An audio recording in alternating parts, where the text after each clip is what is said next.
Lumabas talaga siya, oh. Kung hindi siya nakatali, baka nakaroon siya. Kanina pa yan nasa Paxi Winter. Galing lumusot ng aso, no? Basta lumusot yung ulo nila. Pasaway talaga yung aso na yan.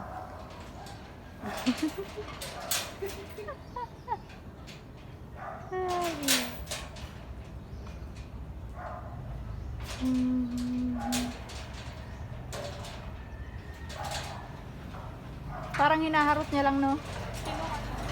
Wala, hindi na matanggal ulo mo.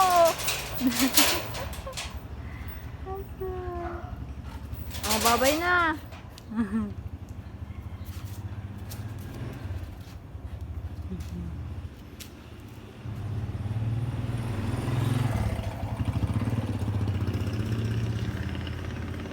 Pero pa na yan pagka nagtahulan. Yung magkalapit sila, tapos nagtahulan sila. Doon na yan, kamagkukan. Pero pagka ganun lang, alaka.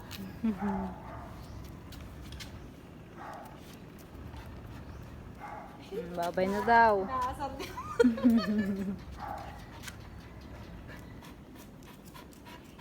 Sabi siguro ako nakawala.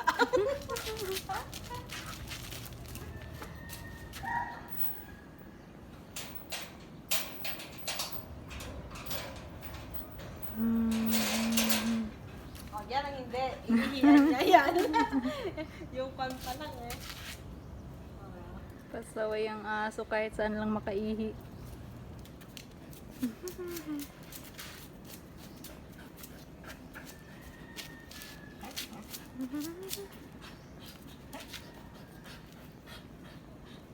May kahawig pa yan sila dyan, oh. Dyan sa kabilang street.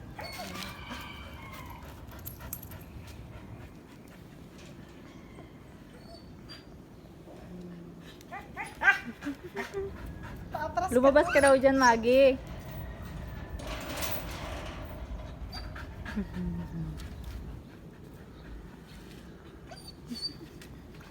Kinuha niya talaga.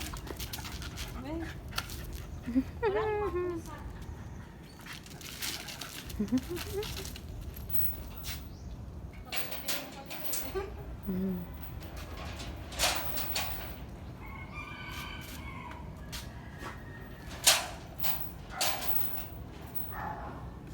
Pero kung di siya nakatali, kaya niya lumusot dito.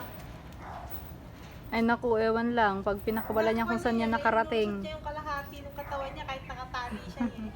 Kaya niya yan. Ayan, oh, kaya nilagyan ko ng tali dyan, oh.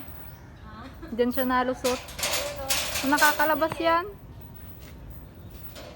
Nung pandel, yung sa gate namin doon, siguro ganyan ka-liit yung course na taas, ganyan kataas.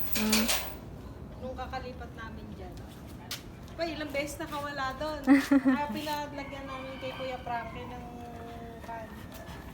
Sa pagitan na gano'n. Babay na Hindi daw, siya babay. makalabas. Ha? Babay na daw, Winter, oh. Babay na daw, sabi ni Winter. Maggie. Hindi siya makalabas eh. Ang asa eh.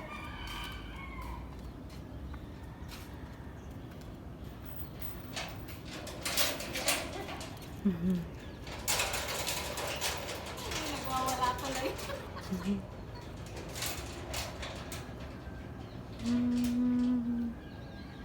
Andun na.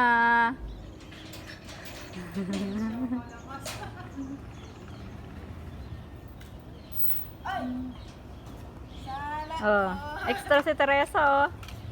Oh, Teresa, ha? Si Teresa.